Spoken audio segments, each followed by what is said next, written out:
దేవునికి స్తోత్రములు. మీ అందరికీ నా వందనములు. ఈరోజు దేవుని వాగ్దానము, మీ అవమానమునకు ప్రతిగా రెట్టింపు ఘనత నొందును. యెషయా గ్రంథము 61:7.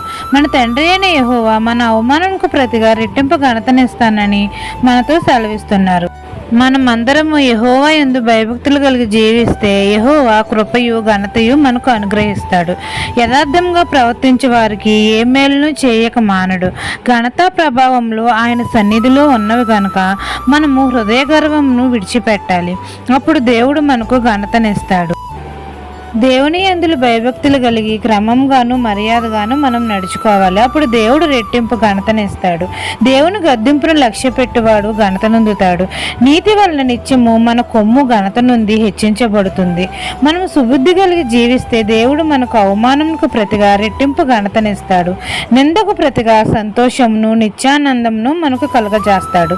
ఈ దిన వాగ్దానం మీ నా జీవితంలో నెరవేరాలని కోరుకుంటూ దేవుని సువార్త పరిచర్యలో మీ సహోదరి. ఆమెన్.